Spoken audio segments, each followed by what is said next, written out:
Everyone, welcome back to my YouTube channel DSRL maths YouTube channel. ఈరోజు మనం 10వ తరగతికి సంబంధించి 1 మార్క్ సమ్స్ మనం ఒక టాప్ 30 ఒక 30 లెక్కలు బిట్స్ ఏ విధంగా వస్తాయి పబ్లిక్ ఎగ్జామినేషన్స్ అనేది చూద్దాం.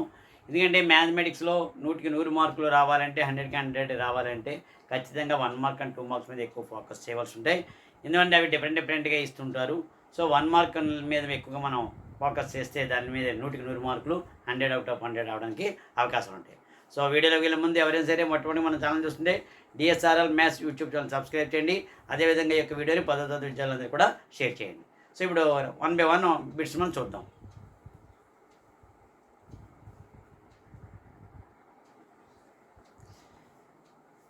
ఇందులో మొదటి బిట్ చూస్తుంటే ఫైండ్ ద ప్రైమ్ ఫ్యాక్టరైజేషన్ 140 అంటే express 140 in the prime factorisation method అని అంటుంటారు. సో దీన్ని మనం ఎల్సిఎం టేప్లో రాసుకోండి. 140 ప్రైమ్ నెంబర్స్లోకి తీసుకోవాలి, అంటే 2, 3, 5, 7 అలాగా.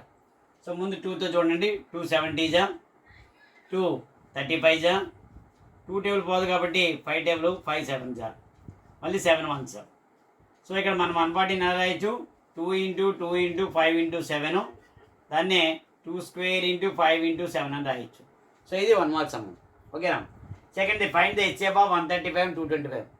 సో దీన్ని మనం ఏం చేయాలంటే హెచ్ఎఫ్ అయినప్పుడు common factor highest common factor తీసుకోవాలి. సో 135 మనం ముందు ఎల్సిఎం టేబుల్లో రాసుకోండి. ఇందులో 3 టేబుల్ పోతుంది, 3 45 జా, మళ్ళీ 3 టేబుల్ 15 జా, మళ్ళీ అగైన్ 3 టేబుల్ 5 టైమ్స్ 5 వన్స్. అలాగే 225 తీసుకుంటే ఇందులో 3 టేబుల్ 375 జా, 225, మళ్ళీ 3 టేబుల్ వెళ్తుంది 315 జా, 325 జా. ఓకే, మళ్ళీ 5 టేబుల్ 5 5s 5 1s. సో ఇక్కడ మనం 135 ఎలా రాసుకోవచ్చు, 3 × 3 × 3 × 5. అలాగే 225 చూసుకుంటే మనం 3 × 3 × 5 × 5.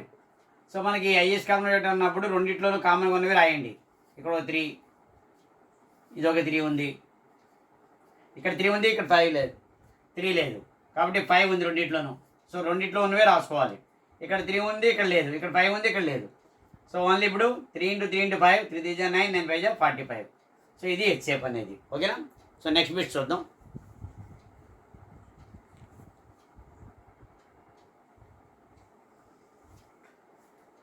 థర్డ్ సమ్ చూస్తుంటే ఎసెషన్ అండ్ రీజన్ సమ్. ఇక్కడ ఆన్సర్ ఇస్తుంటాడు వాడు ఎసెషన్ రీజన్ మీద. ముందు చూద్దాం ఎసెషన్ రీజన్ ఏమి ఇచ్చాడో. Some of the zeros of a quadratic polynomial 2x² + 3x - 4 is -3. Some of the zeros formula ఏంటంటే మనకి -b/a. ఇది ట్రూ ఆ ఫాల్సా ముందు చూసుకోవాలి. ఇప్పుడు కూడా ఎసెషన్ రీజన్ ఇచ్చింది సింపుల్గా మీరు ఏంటంటే అది ట్రూ ఆ ఫాల్సా చూడండి. 2 ట్రూ అయ్యి అనుకోండి, అప్పుడు అది సపోర్ట్ చేస్తుందో లేదో రీజన్ చూసుకోవాలి. లేదా ఒక ట్రూ ఫాల్స్ అయినప్పుడు కింద ఆప్షన్ ఉంటుందో రాసేస్తారు. 2 ట్రూ అయినప్పుడు మాత్రమే అది సపోర్ట్ ఇస్తుందా లేదా అనేది చూస్తాం. ఇక్కడ -b/a ఏంటి, ఇది a, ఇది b, ఇది c. -b అంటే -3/a2, -3/2. ఇక్కడ వాడు ఇచ్చింది ఏంటి ఇచ్చాడు, -3 ఇచ్చాడు.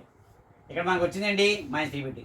అంటే ఇక్కడ ఎసెషన్ ఈజ్ ఏమైంది, ఇది ఫాల్స్ అయింది. ఎసెషన్ ఏమైంది ఫాల్స్, అంటే రాంగ్ వచ్చింది. కానీ రీజన్ ఏంటి, some of the zeros of a quadratic polynomial ax² + bx + c is -b/a అని ఇచ్చాడు. అంటే ఇది ట్రూయే. రీజన్ అనేది ట్రూ అయింది. రీజన్ అనేది ఏమైంది ట్రూ. అంటే ఇక్కడ మనకి ఆప్షన్ మీరు రాయాలి, ఎసెషన్ ఈజ్ ట్రూ, ఆన్సర్ ఏం రాయాలి, ఎసెషన్ ఈజ్ ట్రూ. అక్కడ ఆప్షన్ ఉంటుందో చూడండి. And reason is false, reason is false. అది ముందుగా మనం చూసుకోవాలి, ఎసెషన్ ట్రూ ఇచ్చాడా లేదా, రీజన్ ట్రూ ఇచ్చాడా లేదా, 2 ట్రూ 2 ఫాల్సా చూసుకోవాలి. లేదా 1 ట్రూ ఫాల్స్ ఇచ్చాడా లేదా. 2 ట్రూ అయినప్పుడు మాత్రమే accession is true, reason is supporting to the false assertion అంటాడు. సో అది లేదా నాట్ సపోర్టింగ్, ఆ విధంగా రాస్తారు. సో ఇక్కడ మనకి ఇచ్చింది -b/a అంటే -3/2 రావాలి, కానీ ఇక్కడ ఇచ్చింది -3 ఇచ్చాడు కాబట్టి ఫాల్స్, ఇది ట్రూ. సో ఎసెషన్ ట్రూ అయింది, సారీ ఎసెషన్ ఫాల్స్ అయింది. అసెషన్ మనకి ఫాల్స్ కదా, రీజన్ ఏమైంది ట్రూ అయింది. సో అది రాసుకోవాలి. అక్కడ ఆప్షన్ ఏదైతే ఉందో ఫస్ట్, సెకండ్, థర్డ్ ఆప్షన్ ఉంటే ఆప్షన్ చూసుకుంటాం. ఫోర్త్ బిట్ చూసుకుంటే the general form of a linear equation 2 variables is. దీనికి జనరల్ ఫార్మ్ ఎప్పుడు కూడా 2 వేరియబుల్స్ అంటే x y. చూడండి 2 వేరియబుల్స్ ఏ అండ్ బి అనేవి coefficients, real numbers. A plus by plus c equal to 0. ఇది standard form of the linear equation in 2 variables. ఓకేనా? Next bit చూద్దాం.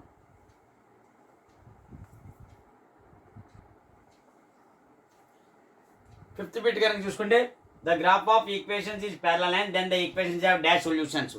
2 lines ప్యారలల్గా ఉన్నాయి అంటే మనకి 2 లైన్స్ ప్యారలల్ అంటే దీని కండిషన్ ఏంటి? a1/a2 is equal to b1/b2 is not equal to c1/c2. అంటే నో సొల్యూషన్. ఇవేంటివి? సొల్యూషన్ అనేది ఉండదు. ఇంటర్సెక్టింగ్లో అయితే 1 సొల్యూషను, ప్యారలల్ లైన్స్ అయితే నో సొల్యూషను, కోఇన్సిడెంట్ లైన్స్ అయితే ఇన్ఫినిట్లీ మెనీ సొల్యూషన్స్. సో ఇక్కడ ఆన్సర్ ఏం రాయాలి? No solutions. Okay. 6th bit అండి. If nth term of an AP is 2n-6 then matching ఇచ్చాడు ఇక్కడ. సో మ్యాచింగ్ ఇచ్చినప్పుడు మీరు కంగారు పడక్కలేదు, ఆప్షన్స్ కూడా ఇస్తున్నాడు. సో మనం అయితే ఏంటంటే మీరు వర్కింగ్ చేసుకోవాలి ముందు. సో ఇక్కడ ముందుగా వర్కింగ్ చేసుకోండి. an is equal to 2n-6. ముందు a2 కట్టండి. a2 అంటే ఎంత? n ప్లస్లో 2 పెట్టండి. 2 × 2 - 6 అంటే 4 - 6 ఎంత అయింది? -2. ఇక్కడ మైనస్ ఎంత వచ్చింది? c. చిన్నది మీకు ఇక్కడ రాసుకోండి మీరు, c. ఓకే. తర్వాత a3 చేయండి. a3 అంటే ఎంత? 2 × 3 - 6. 6 - 6 ఎంత వచ్చింది? 0. 0 అంటే a, దీని ఆప్షన్ a. a4 అంటే ఎంత? 2n ప్లస్లో 4 పెట్టండి. 2 4 8 - 6 ఎంత వచ్చింది? 2. 2 ఎక్కడ ఉంది? దగ్గర b అంటే CAB. ఆప్షన్ మీరు అక్కడ ఇస్తాడు వాడు. 1కి C, 2కి A, 3కి B. ఈ ఆప్షన్ ఏదైతే ఉందో అక్కడ 4 ఆప్షన్లు ఇస్తారు. ఈ ఆప్షన్ ఎక్కడైతే ఉందో చూసుకొని మీరు పెట్టుకోవాలి. ఓకేనా? నెక్స్ట్ బిట్ చూద్దాం.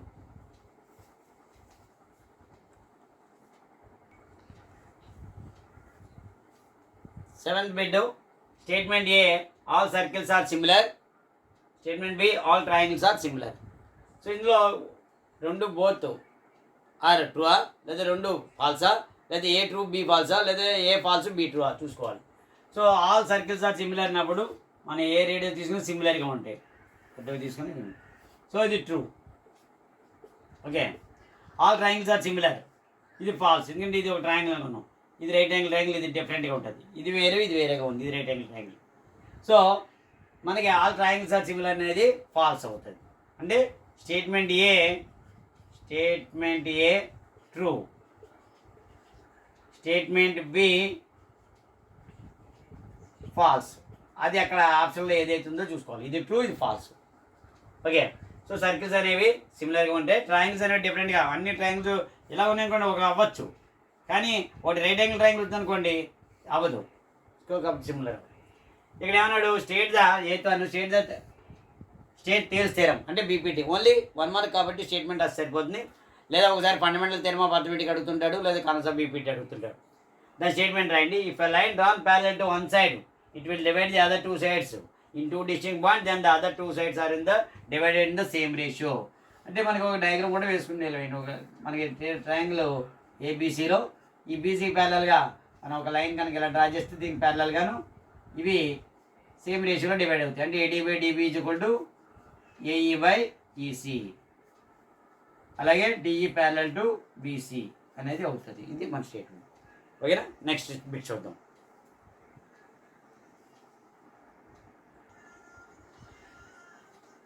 The length of a shadow of a man is, అంటే అప్లికేషన్ ట్రిగ్నోమెట్రీ ఇచ్చారు. The length of a shadow of a man is equal to heights of the man then the angle of elevation. ఎప్పుడు కూడా 2 ఈక్వల్గా ఉన్నప్పుడు దాన్ని యాక్చువల్గా 45 degrees వస్తుంది. మీకు అండర్స్టాండ్ అవ్వడం కోసం ఇది ఒకటి ఇక్కడ వేస్తాను చూడండి. ఇది ద మ్యాన్ షాడో, ఇది ఎక్స్ అనుకోండి. హైట్ ఆఫ్ ది మ్యాన్ కూడా మనకి ఇది ఎక్స్, దాని షాడో ఇది ఎక్స్ అనుకోండి. సో ఇది థీటా అనుకుందాం. ఇదేంటిది? ఆపోజిట్, ఇది ఎడ్జసెంట్. ఇప్పుడు tan θ మన ఫార్ములా ఏంటి? Opposite by adjacent. అంటే ఇక్కడ ఆపోజిట్ ఎక్స్, ఎడ్జసెంట్ కూడా ఎక్స్.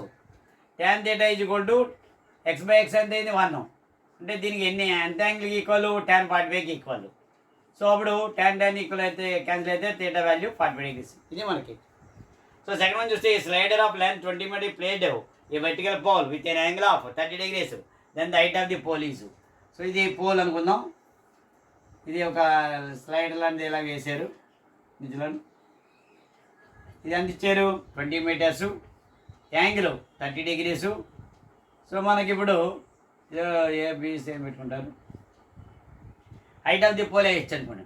మనకి ఇప్పుడు కావాల్సింది ఏంటి, ఆపోజిట్ తీటా కదా ఇక్కడ ఉంది. So opposite hypotenuse, opposite hypotenuse ఉంది ఏంటి మనకి sine theta, opposite by hypotenuse. Okay, sine 30 degrees is equal to opposite ఎంత H by hypotenuse 20. Sine 30 value 1/20 is equal to h/20. Cross multiply చేయండి, 2h is equal to 20, H value 20/2 10. So 10 meters అవుతుంది. Okay, ఇది. So ఆ ప్లేనో ట్రిగ్నోమెట్రీలో ఇలా ఇస్తే ఇలా చేయాలి. నెక్స్ట్ చూద్దాం.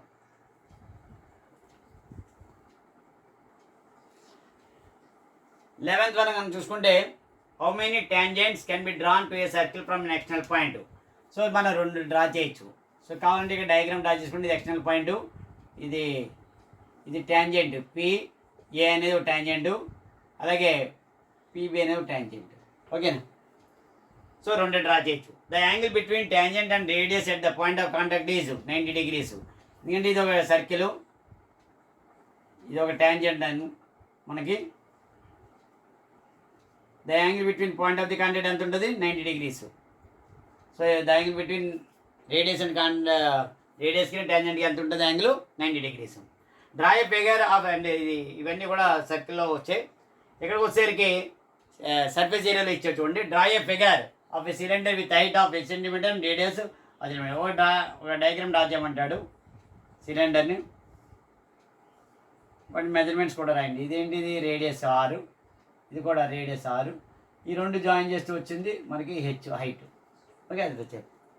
ఇంకోటి ఏంటి, draw a rough sketch of combination of cone and cylinder. Cone సిలిండర్తో కాంబినేషన్ మీద డ్రా చేయమన్నాడు. సో ఇప్పుడు ఏం చేస్తాం, ముందు మనం ఒక సిలిండర్ ఒకటి డ్రా చేస్తూ ఇక్కడ కోను, దాని మీద ఒక 2 కాంబినేషన్ రావాలి. సో ఇది రేడియస్ 6 ఇందాకలాగే, ఇది హెచ్, ఇది 6 అవుతుంది, ఇదేమో ఎల్, ఇది హెచ్.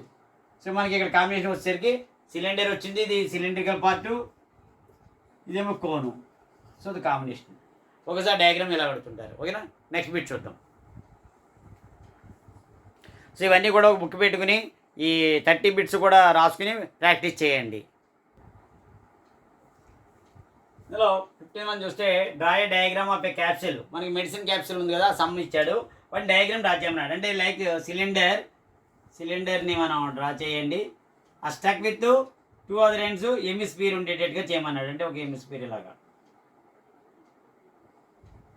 ఓకే, సో ఈ విధంగా ఇక్కడికి వచ్చేసరికి ఇది సిలిండర్ అవుతుంది, ఇది ఎమిస్ఫియర్. సో రఫ్ డయాగ్రాము అలాగే డ్రా చేయండి. ఈ P of E is equal to 0.95, then P of not E. P of not E కావాలంటే 1లోని సబ్ట్రాక్ట్ చేయండి ఎప్పుడు కూడా. 1 - 0.95 సబ్ట్రాక్ట్ చేస్తే 0.05 అవుతుంది. సో ఇవన్నీ కూడా 1 మార్క్ వస్తుంటాయి. పి ఆఫ్ ఈలో ఫ్రాక్షన్లు ఇస్తే 5/12, దెన్ పి ఆఫ్ నాట్ ఈ ఎంత అన్నాడు. సో పి ఆఫ్ నాట్ ఈ ఈజ్ ఈక్వల్ టు 1 - 5/12. సో మనకి ఇక్కడ 12 LCM అయితే 12 - 5 7/12 అవుతుంది. Next, what is the probability of getting 53 Sundays in a leap year. Leap year అంటే మనకి ఎన్ని రోజులు ఉంటాయి, 366 days. 366 days. మనకి ఇయర్కి 52 Sundays, 52 రావచ్చు కదా, 52 weeks. అంటే ఎన్ని రోజులు వస్తాయి, 52 × 7 వేసుకోండి, 364. మనకు ఉన్న లీప్ ఇయర్స్ ఎన్ని, 364, 366. అందులో వచ్చి 364 తీసేయండి, ఇంకా 2 days ఉన్నాయి. ఆ 2 days Sundays రావడానికి మనకి అవకాశాలు ఉంటాయి. అంటే మనకి probability of an event is equal to 2/వీక్ అంటే 7 కదా. Sunday, Monday, Tuesday, Wednesday, Thursday, Friday, Saturday, Sunday, ఇలాగ మొత్తం మీద సండే అంటే మనం లెక్క పెడితే వీక్ 7 days. సో అది టోటల్ నెంబర్ ఆఫ్ అవుట్కమ్స్. మన ప్రాబబిలిటీ మనకి లీప్ ఇయర్ కాబట్టి 366 రోజులు. వీక్ అయితే యాక్చువల్గా ఇయర్లో 52 weeks. 52 × 7 364 మైనస్ చేస్తే 2. So 2/7 is the probability to get the 53 Sundays. Okay, so next చూద్దాం.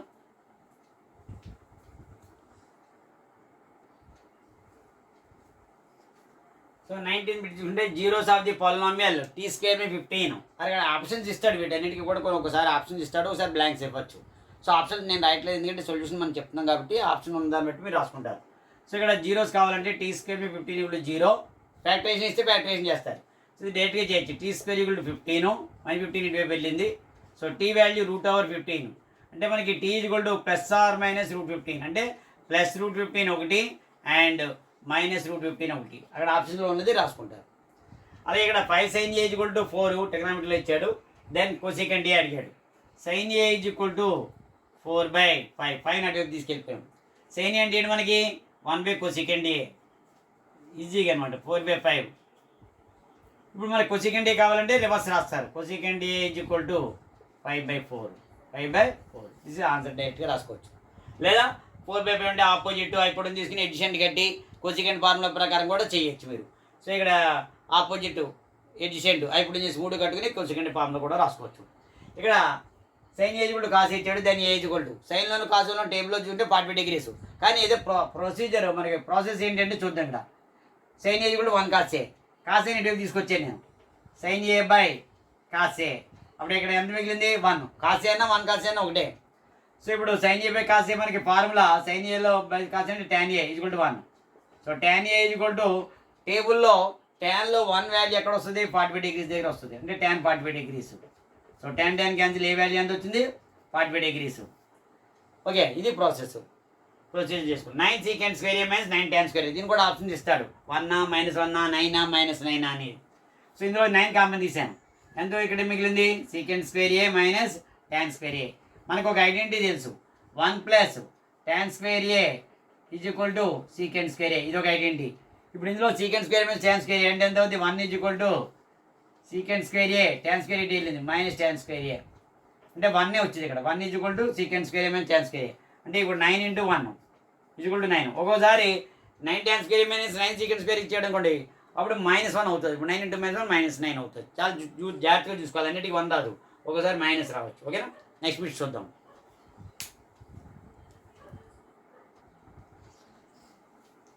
చూడండి, థర్డ్ వన్ క్వాడ్రాటిక్ ఈక్వేషన్ మీద ఇచ్చారు. ఇది క్వాడ్రాటిక్ ఈక్వేషన్ లాంటిది, ఇది చూద్దాం. 25 x equal to 1/x then the roots are. So ఇక్కడ x ఈక్వల్ టు 1/x అన్నప్పుడు క్రాస్ మల్టిప్లై చేయండి. x × x x² 1 వాటి x వాల్యూ √1 అంటే ఇప్పుడు x ఈక్వల్ టు +or -1 వస్తుంది. అంటే ఒకటి +1 అండ్ -1, ఇది answer. Sum of 2 numbers 27 and product 182 then the 2 numbers are. ఇది 1 మార్క్ కాబట్టి ట్రయల్ అండ్ ఎర్రర్ మెథడ్లో మీరు చేయండి. 2 కలిపితే 27 రావాలి. 12 13 20 ఎంత వచ్చింది 25, సరిపోలేదు. 13 14 27 సరిపోయింది. ఇక్కడ 12 15 ఇది కూడా సరిపోయింది 27. 13 24 37 సరిపోలేదు. సో ఇప్పుడు మళ్ళీ ఈ రెండింటిలో ఏది మనమే చూసుకోవాలి. కానీ ఇక్కడ మళ్ళీ ఇంకోటి కండిషన్ ఇచ్చాడు, ప్రోడక్ట్ ఎంత రావాలి 182. ఈ రెండు మల్టిప్లై చేస్తే ఎంత వచ్చింది 180, కాబట్టి ఇది రాదు. సో 13 14 182. సో సమ్ సరిపోయింది, ప్రొడక్ట్ సరిపోయింది. So option is B is the correct answer. Okay, next the roots of a quadratic equation. Video అంటే రూట్స్ అడిగినప్పుడు నేచర్ ఆఫ్ ది రూట్స్ అడిగాడు. ఇక్కడ ఏంటి అడిగాడు, నేచర్ ఆఫ్ ది రూట్స్ అక్కడ ఆప్షన్లో ఇచ్చింది. అంటే మనం డిస్క్రిమినెంట్ కట్టాలి. b² - 4ac roots are real and equal ఆప్షన్లో ఇచ్చాడు. రియల్ అన్ఈక్వల్ లేదా real equal imaginary none of these అని. సో ఇక్కడ ఇది ఏ, బి అనేది 1 అవుతుంది, సి అనేది -1. b² అంటే 1² -4 × a అంటే 7, సి అంటే -1. 1 -1 plus 4 7 28 × 1 28. So 29. So 29 positive number వచ్చింది కాబట్టి it is greater than 0. Roots are real and equal. Roots are real and unequal or distinct. Unequal అని రాయొచ్చు లేదా డిస్టింక్ట్ రూట్స్ అని రాయొచ్చు. ఓకేనా, సో ఆప్షన్ ఏది ఉంటే అది పెట్టండి. ఇక్కడ 26 బిట్ చూస్తే -5 ఈజ్ రూట్ ఆఫ్. ఎప్పుడైనా ఇలా ఇచ్చినప్పుడు అందులో సబ్స్టిట్యూట్ చేయండి. p(x) అనుకోండి, ఇది 2x² + px -15. రూట్ అన్నప్పుడు అది సాటిస్ఫై అవ్వాలి. అంటే p (-5) = 2 × -5² p × -5 -15 0 సబ్స్టిట్యూట్ ఈక్వల్ చేస్తాం. ఎందుకంటే రూట్ కాబట్టి 2 × -5² అంటే 25 -5p -15 0. 50 -5p -15 0. 50లో 15 తీస్తే 35 -5p 0. -5p ఇటువైపు తీసుకెళ్ళండి. So 35 = 5p. ఇప్పుడు మనకి p కావాలంటే 35/5 p. p value 5 1 5 7. So p = 7. So ఇక్కడ ఆప్షన్ ఏదైతే ఉందో చూస్తారు. వర్కింగ్ ప్రాసెస్ చేయండి. 1 మార్క్ వర్కింగ్ ప్రాసెస్ చేయాలంటే చేసుకుంటే ఈజీ అవుతుంది, లేదా డైరెక్ట్ మ్యాథ్స్ వేసుకుంటే మనకి అవుతుంది. సో ప్రాసెస్ అనేది మనకు తెలియాలి. ఓకేనా, పక్కన రాయండి ఇలా రఫ్ కానీ. నెక్స్ట్ బిట్ చూద్దాం. ఇప్పుడు ఫ్రాక్షన్లో వచ్చినప్పుడు ఏం చేయాలి? ఇక్కడ రూట్ అనేది ఇందాకైతే ఓన్లీ నెంబర్ ఇచ్చాడు. ఇప్పుడు ఫ్రాక్షన్లో వచ్చినప్పుడు చాలామంది కన్ఫ్యూజ్ అవుతారు. అది కూడా same process only. P x equal to x square minus k x plus 5/4 అనుకోండి. సో పి ఆఫ్ 1/2 సబ్స్టిట్యూట్ చేయండి. ఫ్రాక్షన్ వచ్చారు చాలామంది కన్ఫ్యూజ్ అవుతారు. ఇంటి ఎల్సిఎం కట్టడం అది 1/2 హోల్ స్క్వేర్ మైనస్ కే ఇంటి ఎక్స్ ప్లస్లో 1/2 పెట్టండి plus 5/4 equal to 0. 1/2 whole square అంటే ఎంత అవుతుంది? 1/4 minus K into 1 k/2 plus 5/4 equal to 0. LCM కట్టండి. 4 2 4కి LCM 4. 4 4లో 1 time 1 minus 2 4లో 2 times 2k plus 4 4లో 1 time 1 × 5 5 equal to 0. 1 + 5 ఎంత 6. 6 మైనస్ 2k ఈక్వల్ టు 0. ఈ 4 ఇటు తీసుకెళ్ళండి. 0 × 4 ఇక్కడ డివిజన్ అవుతుంది కాబట్టి అక్కడ multiplication. 6 minus 2k equal to 0. 6 equal to 2k. So 2k equal to 6 అయింది కాబట్టి k value 6/2, k equal to 3 అవుతుంది. ఓకేనా? ఇంకా లాస్ట్ 3 బిట్స్ చూద్దాం.